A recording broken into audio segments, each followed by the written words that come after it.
হেই বন্ধুরা, আজ আমি নিয়ে এসেছি 2024 সালে মুক্তি পাওয়া ভারতীয় বাংলা থ্রিলার সিনেমার টেক্কা নিয়ে। এই মুভিকে ভালোভাবে বোঝার জন্য আমি টেক্কা মুভিকে শর্টে এক্সপ্লেন করব, তাই ভিডিওটি অবশ্যই শেষ পর্যন্ত দেখুন। তো আর দেরি না করে সোজা চলে যাব এক্সপ্লেন ভিডিওতে। সিনেমার শুরুতে আমরা দেখতে পাই একটি অফিসে ইখলাক নামের একজন ক্লিনারের কাজ করে, যে তার মোছার বালতি নিয়ে একটি লিফটে ওঠে, যেখানে আগে থেকে অফিসের দুজন বড় পোস্টের কর্মচারী ছিল। তারা ইখলাককে বলে লিফটটা কোম্পানির কর্মচারীদের জন্য, কোনো চাকরদের জন্য নয়। তখন ইখলাক রেগে গিয়ে সেই বালতির জলে ফ্লোর মোছা দিয়ে ঘা দিয়ে তাদের গায়ে সেই ময়লা জল ছিটিয়ে দেয়। তারপর তারা তার নাম জিজ্ঞাসা করলে সে তার আইডি কার্ড দেখায়, যেখানে তার নাম ইখলাক দেখে তারা তাকে টেররিস্ট বলতে লাগে। তারপর ইখলাক আরো রেগে যায় আর তাদের মধ্যে হাতাহাতি শুরু হয়ে যায়। এরপর এই ঘটনার জন্য ইখলাককে চাকরি থেকে বের করে দেওয়া হয়, তাই সে তার আইডি কার্ডটা ম্যানেজারের মুখে ছুঁড়ে মারে। তারপর সে বাড়ি গিয়ে রাতে তার ছেলে গুড্ডুর সাথে খেতে গিয়ে তাদের গরিবের কথা বলে, আর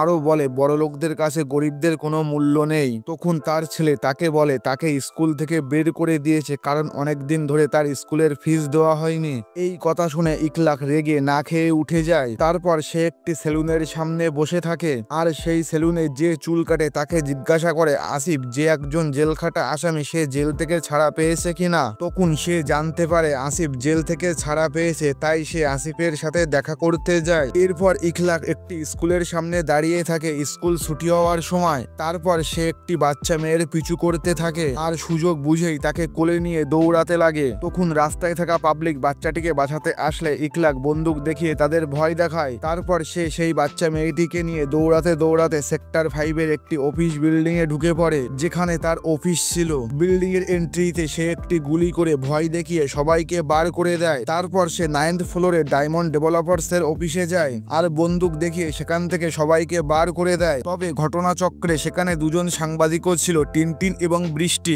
যারা বাইরে না বেরিয়ে সেখানে লুকিয়ে থাকে এক্সক্লুসিভ নিউজের জন্য, কারণ তাদের বস ভালো নিউজ জোগাড় না করতে পারলে তাদের চাকরি থেকে বের করে দেবে। তারপর সেখানে একজন পুলিশ আসে, আর সে সেই সাংবাদিক দুজনকে দেখতে পায় এবং তাদেরকে সেই ফ্লোর থেকে বের করে দেয়। কিন্তু সেই সাংবাদিকরা আবারও সেখানে লুকিয়ে ঢুকে পড়ে এই হস্টেজ ঘটনার ব্রেকিং নিউজের জন্য। ওদিকে সেই পুলিশ অফিসার হাত উঁচু করে ইখলাকের কাছে যায়, কারণ ইখলাক সেই বাচ্চা মেয়েটির মাথায় বন্দুক ধরে রেখেছিল। এরপর সে তাকে জিজ্ঞাসা করে তার কি দাবি, কি চাই সে। তখন ইখলাক বলে সে তার চাকরি ফেরত চায়। তাই শুনে সেই পুলিশ অফিসার ওখান থেকে চলে আসে। অন্যদিকে এসএপি মায়া খাস্তগিরকে এই কেসের দায়িত্ব দেওয়া হয়। এরপর এসএপি মায়া সেই অফিস বিল্ডিং এ যায়। তখন সেখানকার একজন সিকিউরিটি গার্ড এসিপি কে বলে সে সেই কিডন্যাপারকে চেনে, আর সে এই অফিসের মেনটেনেন্সে কাজ করত, তবে কাল তার চাকরি চলে যায়। এরপর এসএপি মায়া উপরে যায়, আর তার সেই পুলিশ অফিসারের সাথে দেখা হয় যে ইখলাকের সাথে দেখা করে এসছে। এসিপি মায়া সেই পুলিশকে বলে সে ভিতরে যাচ্ছে ইখলাকের সাথে দেখা করতে, তবে ভিতরে যাওয়ার আগে সে তাকে আরো বলে যদি সে তাকে কন্ট্যাক্ট করে আর কোনো রিপ্লাই না দেয়, তাহলে সে নিচের স্ট্যান্ড বাই টিমকে নিয়ে তখনই উপরে আসবে। এরপর মায়া ইখলাকের কাছে যায় আর তাকে বলে তার চাকরিটা ফিরিয়ে দেওয়া হবে। ইখলাকের সাথে কথা বলার সময় এসিপি মায়া তার পেটে ব্যথা অনুভব করে, তাই দেখে ইখলাক তাকে জিজ্ঞাসা করে তার শরীরে কি হয়েছে। তখন মায়া বলে সে বাচ্চা নেওয়ার জন্য আইভিএফ প্রসেস করেছে, তাই তাকে অনেক ইনজেকশন নিতে হয়, এই জন্য সে ব্যথা অনুভব করছে, আর এটা তার 3rd অ্যাটেম্প। তাই শুনে ইখলাক তাকে চেয়ারে বসতে বলে। অন্যদিকে সেই ফ্লোরে থাকা দুই সাংবাদিক তাদেরকে ক্যামেরা করতে লাগে। এরপর মায়া সেই বাচ্চাকে তার নাম জিজ্ঞাসা করে। তখন সে বলে তার নাম অবন্তিকা আর তার ডাকনাম মিষ্টি। তারপর সে তার ফেভারিট খাবারের নাম জিজ্ঞাসা করে আর খাবারের ব্যবস্থা করতে নিচে চলে আসে। অন্যদিকে অবন্তিকার মা ইরা খবর পায় তার মেয়ে কিডন্যাপ হয়ে গেছে। এই শুনে সে অফিস বিল্ডিং এ চলে আসে, যেখানে তার মেয়েকে হস্টেজ করে রেখেছে। এর মধ্যে সেই ম্যানেজার যে ইখলাককে চাকরি থেকে বের করে দেয় তার সাথে এসিপি মায়া কথা বলে, আর পুরো ঘটনা জানতে চায় কেন ইখলাককে চাকরি থেকে বের করে দেওয়া হয়েছে। তখন সে এই বিষয়টাকে খুঁটিয়ে দেখার কথা বলে। এরপর এসিপি মায়া আবার ইখলাকের কাছে যায় কথা বলতে। তখন সে দেখে সেই বাচ্চা মেয়েটি ঘুমিয়ে পড়েছে। এমন সময় সেখানে লুকিয়ে থাকা সাংবাদিকদের একজনের কাশির আওয়াজ শুনে ইখলাক বুঝতে পারে সেখানে আরো অনেক পুলিশ বন্দুক নিয়ে রয়েছে, আর সে অবন্তিকাকে ঘুম থেকে তুলে তার মাথায় বন্দুক ধরে এসিপি কে সেখান থেকে বের করে দেয়। অন্যদিকে ইরা সেনগুপ্ত অবন্তিকার মাও সেখানে চলে আসে, আর নিচে থাকা পুলিশটা তাকে শান্ত হতে বলে। তারপর সেই পুলিশ তাকে এসিপি মায়ার কাছে নিয়ে যায়। তখন মায়া তাকে বলে তার মেয়ে ঠিক ঠিক আছে, তার কোনো বিপদ নেই। যে তাকে কিডন্যাপ করেছে সে এই বিল্ডিং এ চাকরি করত আর গতকাল তার চাকরিটা চলে গেছে, তাই সে তার চাকরিটা ফেরত চায় আর তার চাকরিটা ফেরত পেলেই সে তার মেয়েকে ছেড়ে দেবে। এই শুনে ইরা একটু শান্ত হয়। তারপর মায়া সেই ম্যানেজারকে নিয়ে ইখলাকের কাছে যায়। ম্যানেজারকে সেখানে দেখে ইখলাক আরো রেগে যায় আর তার দিকে বন্দুক ধরে। তখন সে ইখলাককে বলে, তুমি আজ রাত থেকেই চাকরিতে জয়েন করতে পারো। তবে ইখলাক তার কথা বিশ্বাস করে না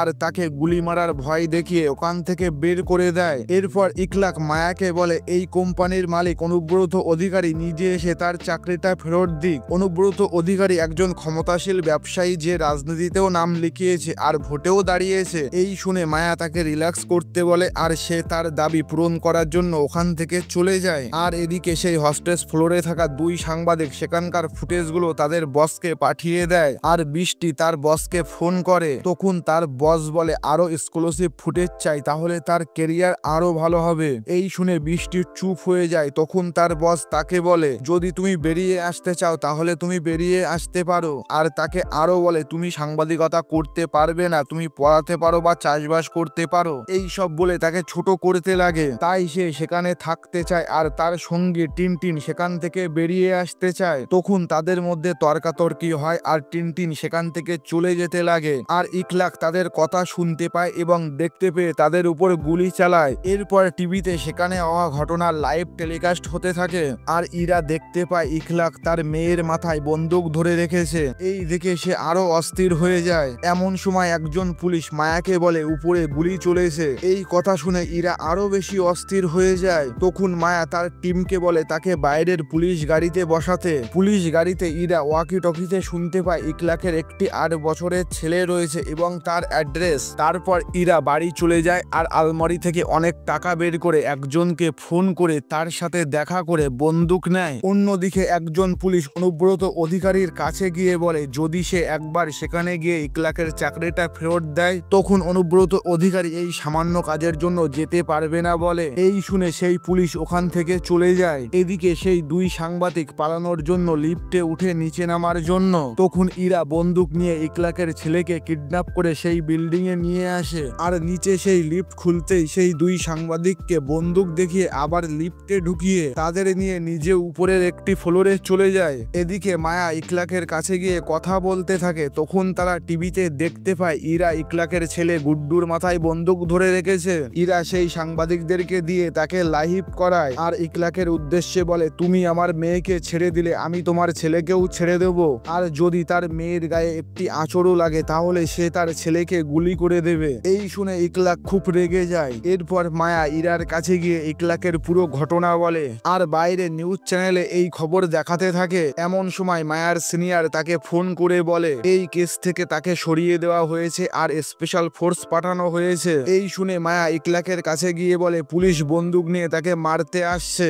এরপর স্পেশাল ফোর্সের টিম সেই বিল্ডিং এ ঢুকে যায়। তখন মায়া সেই দুই রিপোর্টারের সাহায্যে তাদের উপরে ওঠা আটকায় আর তারা সেই ঘটনা লাইভ টেলিকাস্ট করতে লাগে। এরপর সমস্ত নিউজ চ্যানেলে এই ঘটনা নিয়ে আলোচনা হতে থাকে আর সাধারণ মানুষও ইখলাকের সাপোর্টে কথা বলতে থাকে। এরপর মায়া ইখলাককে তার ছেলে গুড্ডু এবং ইরাকে তার মেয়ে অবন্তিকার সাথে ফোনে কথা বলায়। তারপর মায়া লাইভে এসে বলে এই সমস্যা খুব সহজেই সমাধান হতে পারে যদি অনুব্রত অধিকারী এখানে এসে ইখলাকের চাকরিটা ফেরত দেয়। এদিকে বাইরে জনগণ ইখলাক এবং ইরার বিচার চেয়ে মিছিল বার করে। তখন অনুব্রত অধিকারীর পিএ তাকে বলে যদি সে নিজে গিয়ে চাকরিটা ফেরত দেয় তাহলে পাবলিকের নজরে তার জনপ্রিয়তা বেড়ে যাবে যে সে সাধারণ মানুষের জন্য কত ভাবে আর সে ভোটেও দাঁড়িয়েছে। তাই এই সুযোগ ব্যবহার করে হিন্দু মুসলিম সবাই তার এই ভালো কাজের জন্য তাকে ভোট দেবে আর তার ভোটের জিত নিশ্চিত হয়ে যাবে। এই শুনে অনুব্রত অধিকারী সেখানে যাওয়ার জন্য রাজি হয়ে যায়। তিনি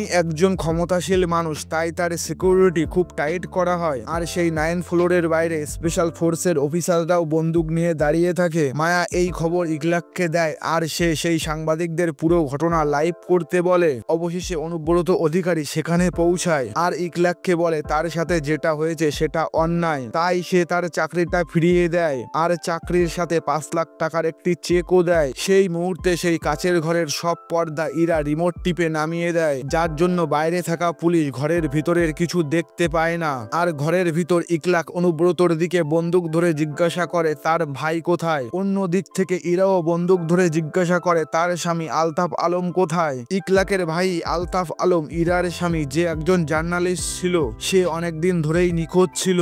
আর সে লাস্ট অনুব্রত অধিকারীর ইল্লিগাল ড্রাগস ব্যবসা সম্পর্কে জেনে যায় আর বেশ কিছু লেখালেখিও করে ফটোর সাথে। এই ঘটনার পর থেকেই সে নিখোঁজ হয়ে যায়। তাই তাদের সন্দেহ অনুব্রত অধিকারী এই নিখোঁজের জন্য দায়ী। তাই ইখলাক অনুব্রত অধিকারীর মাথায় বন্দুক ধরে হুমকি দিলেই সে রিপোর্টারদের ক্যামেরা অফ করতে বলে। তবে বৃষ্টি লুকিয়ে তার ফোন থেকে সেই ঘটনা ফেসবুক লাইভ করতে থাকে। ক্যামেরা অফ হতেই অনুব্রত অধিকারী সব বলতে থাকে। সে বলে আলতাফ অনেক কিছুই জেনে গিয়েছিল এবং তার বিরুদ্ধে অনেক প্রমাণও জোগাড় করে। তাই সে আলতাফকে গুলি করে মেরে দেয় আর তার ডেড বডি ভেড়িতে ফেলে দেয়, যেখানে অনেক হাইব্রিড মাগুর মাছ আছে আর সেই মাছে তার বডি খেয়ে ফেলেছে। অনুব্রত অধিকারী নিজের মুখে এই অপরাধের কথা পাবলিক সরাসরি দেখতে পায়। তারপর সেও সেই ফোনের ক্যামেরা দেখতে পায় আর বুঝতে পারে তার আর পালানোর পথ নেই, আর পুলিশ তাকে অ্যারেস্ট করে। এরপর ইকলাক তার ছেলে এবং ইরা তার মেয়েকে নিয়ে বাইরে আসে। এই ঘটনার পর রিপোর্টার বৃষ্টি তার আইডি কার্ড তার বসের মুখে ছুরি মেরে সাংবাদিকতা ছেড়ে স্কুলে পড়াতে লাগে। অন্যদিকে কোর্টে অনুব্রত অধিকারীর বিচার হয় আর এসিপি মায়ার IVF এর থার্ড অ্যাটেম্পটে বাচ্চাও হয়ে যায়। সিনেমার লাস্টে আমরা দেখতে পাই ইকলাক তার মেয়ে এবং ইরা তার ছেলেকে স্কুলে নিতে আসে। তো বন্ধুরা, এই হলো টেক্কা সিনেমার এক্সপ্লেনেশন ভিডিও। ভিডিওটি ভালো লাগলে লাইক এবং শেয়ার করুন আর এই রকম মুভি এক্সপ্লেন ভিডিও আরো দেখার জন্য চ্যানেলটিকে সাবস্ক্রাইব করুন।